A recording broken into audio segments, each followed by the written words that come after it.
Hi everyone, I welcome you all at NTSC Guide. So this session is regarding Indian polity and our topic is preamble of Indian Constitution. यहाँ पर हम preamble of Indian Constitution को पढ़ रहे हैं. That is very important for the competitive exams like NTSC also. ठीक है? तो this is lecture 1. ये लेक्चर 1 है. क्योंकि हम कॉन्स्टिट्यूशन पढ़ने जा रहे हैं तो जब तक हमें प्रियम्बल का आइडिया नहीं है तब तक कॉन्स्टिट्यूशन थोड़ा सा हमें समझने में डिफिकल्टी होती है. तो मैं कहूंगी कि पहले आप प्रियम्बल को समझो.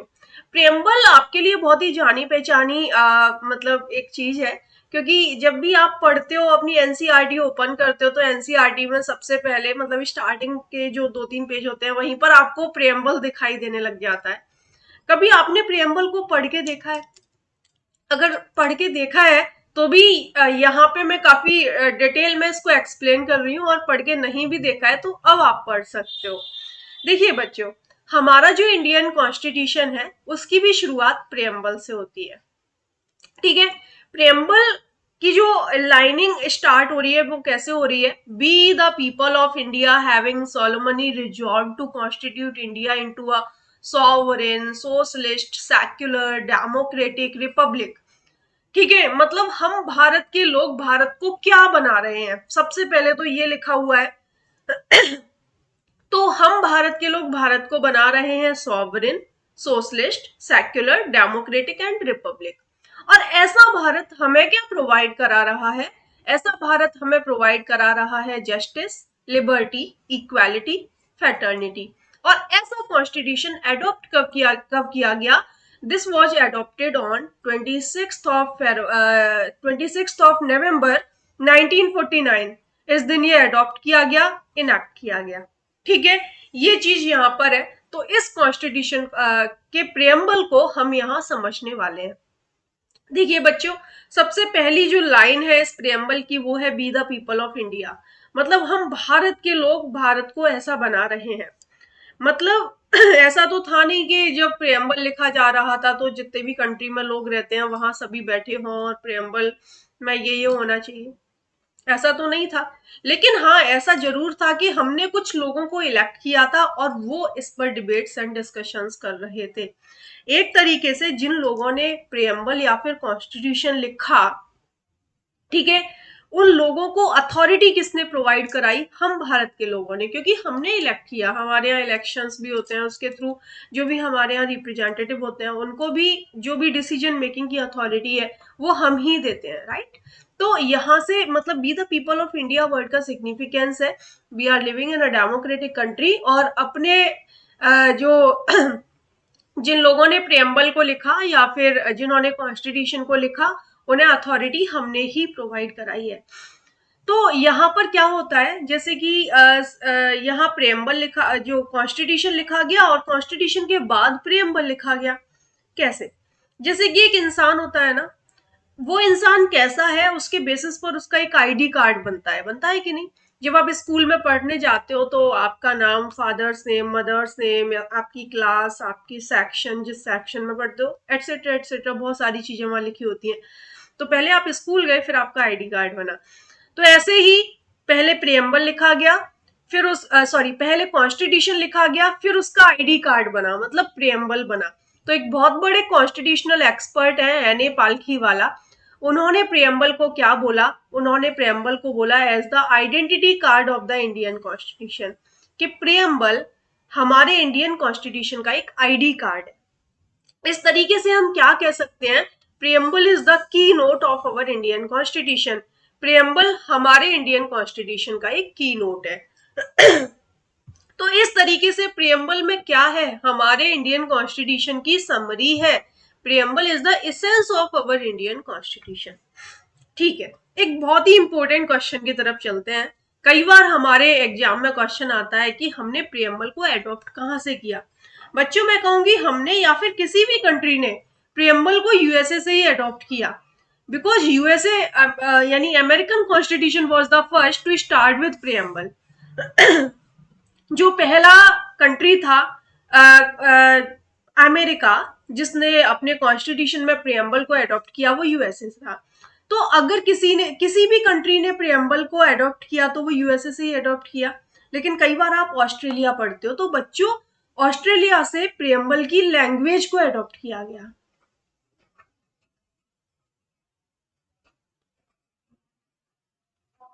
ठीक है, प्रियम्बल को तो यूएसए से ही अडॉप्ट किया गया, but language of preamble Australia से अडॉप्ट की गई। शायद अब ये क्वेश्चन आपके माइंड में बिल्कुल क्लियर होगा। बढ़ते हैं थोड़ा सा आगे। अब जब हम पढ़ते हैं कि हम भारत के लोगों ने भारत को सॉवरेन बनाया है, सोशलिस्ट बनाया है, सेक्युलर बनाया है, डेमोक्रेटिक और रिपब्लिक बनाया है, तो इन वर्ड्स के अपने क्या मायने हैं, इनको समझना स्टार्ट करते हैं। ओके तो यहां सबसे पहला वर्ड सॉवरेन, सॉवरेन को समझते हैं। सॉवरेन यानी संप्रभु राष्ट्र, यानी free to conduct its own affairs both internal and external. मतलब हमारा जो भारत है वो बिल्कुल फ्री है अपने जो भी उसके इंटरनल एंड एक्सटर्नल अफेयर्स है उनको कंडक्ट करने के लिए। ठीक है, ऐसा नहीं है कि हमें कोई डिसीजन लेना है, चाहे वो इंटरनल हो चाहे एक्सटर्नल, कि हम किसी दूसरी ऑर्गेनाइजेशन से या फिर किसी दूसरे कंट्री से पूछ रहे हैं। नो, हम अपने अकॉर्डिंग डिसाइड कर सकते हैं कि हमारे कंट्री के लिए क्या सही है या क्या नहीं है। हम फ्री हैं अपने ओन अफेयर्स को कंडक्ट करने के लिए। एक बहुत बड़ा क्वेश्चन जो एग्जाम में आता है कि इंडिया ने कॉमनवेल्थ को ज्वाइन किया, इंडिया ने यूनाइटेड नेशंस को ज्वाइन किया, क्या इससे हमारी सॉवरेनिटी अफेक्ट हुई है? नो। इसका आंसर आपको नो लिखना है। सॉवरेनिटी पर कोई भी इफेक्ट नहीं पड़ा, हम अपने डिसीजंस खुद ले सकते हैं, हम अपने डिसीजंस खुद लेने के लिए फ्री हैं। शायद ये वर्ड आपको समझ में आ गया होगा। सॉवरेन के बाद जो नेक्स्ट वर्ड प्रियम्बल में लिखा हुआ है सोशलिस्ट। देखिए बच्चों, ये जो सोशलिस्ट वर्ड है ये 42nd कॉन्स्टिट्यूशनल अमेंडमेंट 1976 से ऐड किया गया। ठीक है, मतलब हमारे कॉन्स्टिट्यूशन में एक अमेंडमेंट हुआ जिसको 42nd कॉन्स्टिट्यूशनल अमेंडमेंट बोलते हैं, वहां से ये वर्ड अडॉप्ट किया गया। तो जब भी हम सोशलिस्ट वर्ड सुनते हैं तो सीधा हम रसिया पहुंच जाते हैं, है ना, क्योंकि हमने 9th में चैप्टर भी पढ़ा है socialism in Europe and Russian revolution, तो हमने वो सारी चीजें पढ़ी हैं। लेकिन हमारे यहाँ पर जो सोशलिज्म है ना बच्चों, वो रसिया वाली कम्युनिस्ट सोशलिज्म नहीं है। We have adopted democratic socialism. तो इंडिया ने अपने अपने तरीके की सोशलिज्म को अपनाया। India has its own brand, that is democratic socialism, not the communist socialism. Democratic socialism का मतलब है aims to end poverty, ignorance, disease, inequality of opportunity, इसको एंड करके रखना है। ठीक है, ये डेमोक्रेटिक सोशलिज्म में है। So Indian socialism is the blend of Marxism and Gandhian, leaning heavily towards the Gandhian socialism.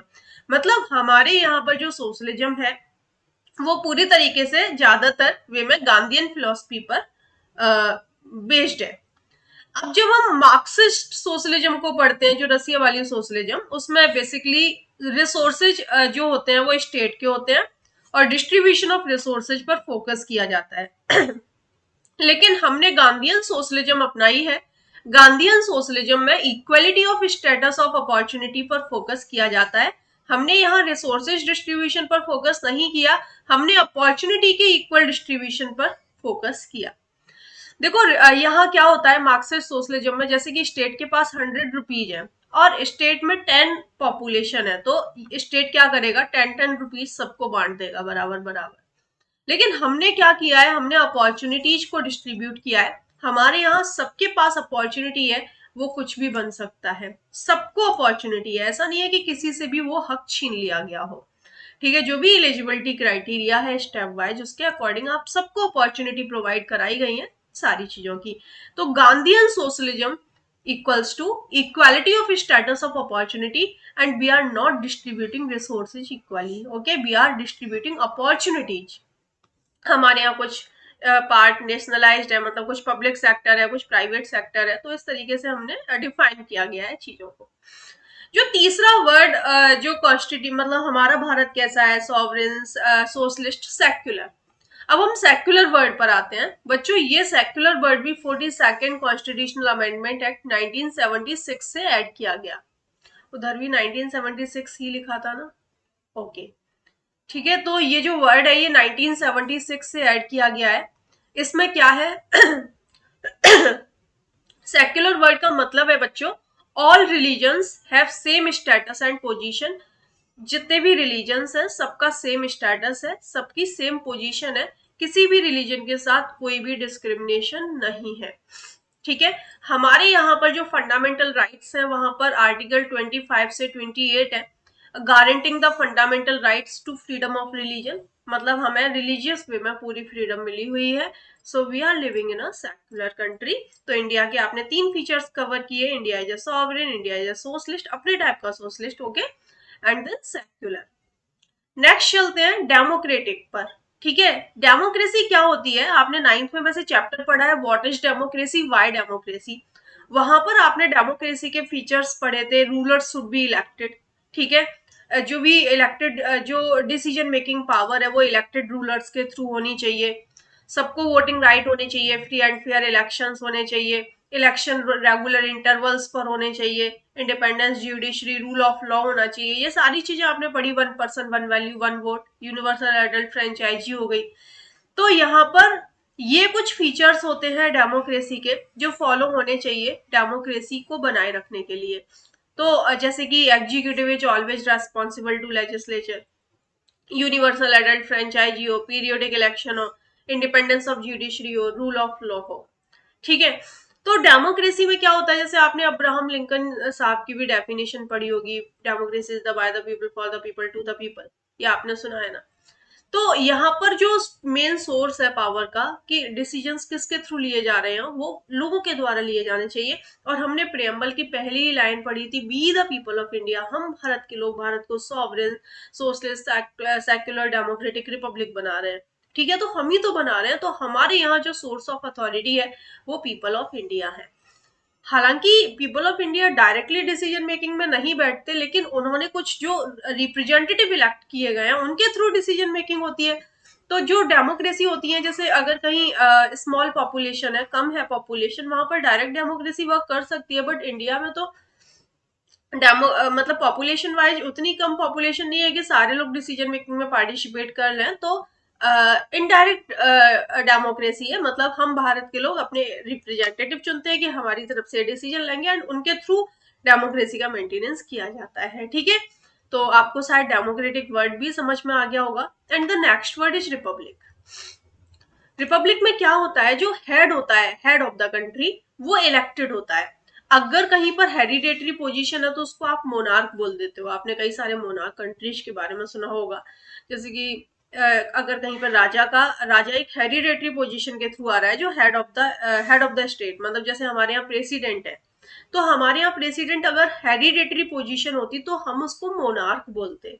लेकिन हमारे यहाँ पर वो हेरिडेटरी पोजीशन नहीं है, उनका इलेक्शन होता है। हालांकि इलेक्शन इनडायरेक्ट होता है, लेकिन इलेक्शन होता है। तो वो एक इलेक्टेड हेड है, तो हम रिपब्लिक बने, जिसमें नो डायनेस्टी, डायनेस्टी बेसिस पर चीजें नहीं होती हैं, हेरिडेटरी बेसिस पर चीजें नहीं होती हैं, and public office are open to all. तो ये कुछ रिपब्लिक के फीचर्स थे जो मैंने यहाँ पर बताए हैं। तो हमारे यहाँ पर चाहे हम हेड ऑफ गवर्नमेंट की बात करें, चाहे हम हेड ऑफ स्टेट की बात करें, वो सभी इलेक्टेड है। So why we are living in a republic country. Okay, तो आपने यहाँ पर भारत कैसा है, भारत के सभी फीचर्स को जान लिया। अब हम जानते हैं कि हमारे भारत का ऐसा कॉन्स्टिट्यूशन हमें क्या प्रोवाइड करा रहा है। ये कॉन्स्टिट्यूशन हमें प्रोवाइड करा रहा है जस्टिस। देखिए, एक बार मैं आपको प्रेम्बल दिखाती हूँ तो आपको थोड़ा सा इसका आइडिया हो जाएगा। To secure to its all citizen justice, justice भी social justice, economic justice and political justice. फिर liberty, liberty of thought, liberty of expression, liberty of belief, liberty of faith, liberty of worship. Then equality, equality of status and opportunity to promote among all of them, and then fraternity. ठीक है, तो ये सारी चीजें हमारा constitution हमें provide करा रहा है। तो हमारे यहाँ पर जो जस्टिस है वो 3 तरीके का जस्टिस है, सोशल बेसिस पर भी हमें जस्टिस मिले, इकोनॉमिक बेसिस पर भी जस्टिस मिले और पॉलिटिकल बेसिस पर भी जस्टिस मिले। वैसे ये टैग लाइन थी रशियन रेवोल्यूशन की, social economic and political justice. तो एक तरीके से जो जस्टिस है ये चीज रशियन रेवोल्यूशन से अडॉप्ट की गई है, राइट। ये हमें लिबर्टी प्रोवाइड करा रहा है। लिबर्टी यानी कुछ जो भी रेस्ट्रिक्शंस होती हैं उनकी एब्सेंस होना। ऐसा नहीं है कि आपको आलतू फालतू के रेस्ट्रिक्शंस लगाए जाएं। Opportunity for development of individual, ठीक है, सबको इंडिविजुअल को अपॉर्चुनिटी है डेवलपमेंट की, आप कर सकते हो, ऐसा नहीं है कि आपको रोका जाए। बट लिबर्टी कभी भी एब्सोल्यूट नहीं होती है, ये रेगुलेटेड होती है। ऐसा थोड़ा ना है कि आपको लिबर्टी है तो आप कुछ भी करके आ जाओगे। कोई पर्सन खड़ा हुआ है, अगर आप उसको सूट करके आते हो तो वो थोड़ा ना कोई अच्छी चीज है, वो थोड़ा ना आपको प्रोवाइड कराई जाएगी, वो चीज नहीं प्रोवाइड कराई जाएगी। इसीलिए बोला जाता है लिबर्टी रेगुलेटेड होती है, ये कभी भी एब्सोल्यूट नहीं होती। कुछ रूल्स एंड रेगुलेशन के अंडर में आपको काम करना होता है। तो यहाँ नॉट एब्सोल्यूट बट क्वालिफाइड, कि आपको ये राइट्स हैं, इनके अकॉर्डिंग आप जो भी आप करना चाहते हो डेवलपमेंट, एंड आपको यहाँ पर कोई भी रेस्ट्रिक्शन नहीं है। ठीक है, वैसे आपको याद होगा, आपने फ्रेंच रेवोल्यूशन पढ़ा होगा, तो ideas of liberty, equality and fraternity, ये सभी आइडियाज फ्रेंच रेवोल्यूशन से लिए गए थे। लिबर्टी के बाद नेक्स्ट वर्ड पर चलते हैं, इक्वालिटी।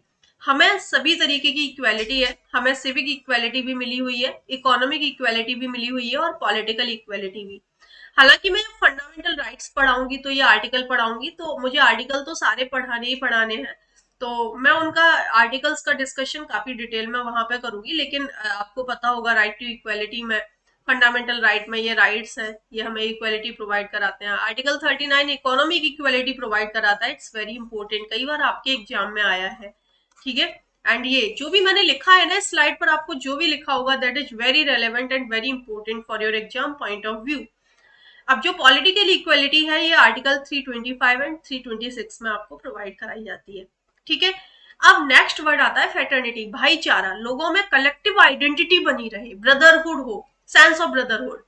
जब आप वर्ल्ड हिस्ट्री भी पढ़ते हो तो देखा होगा आपने कि लोगों के अंदर कलेक्टिव आइडेंटिटी प्रमोट करने के लिए कौन बहुत सारे एफर्ट्स लिए गए थे। जैसे हमारे यहाँ का एक फ्लैग होता है जो हम सबका फ्लैग है, that is Indian flag, this is our country, it's our Motherland, right.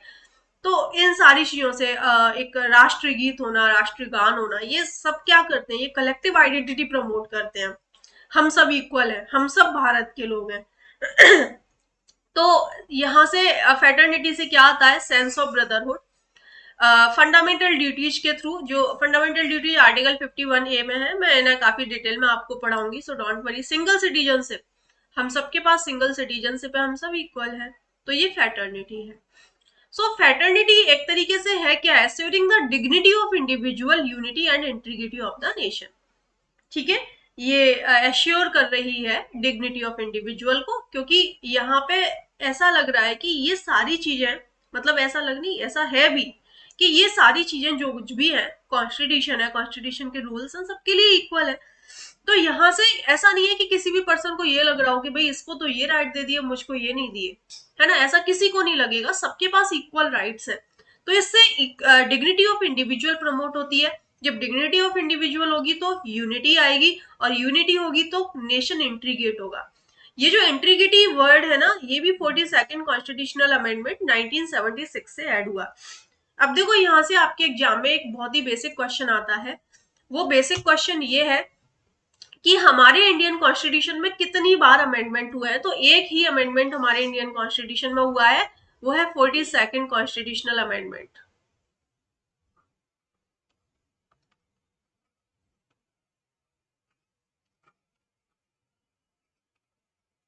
1976 में हुआ था, और इससे 3 वर्ड जोड़े गए, 3 वर्ड हमारे कॉन्स्टिट्यूशन में ऐड किए गए। एक तो socialist, secular and integrity of nation.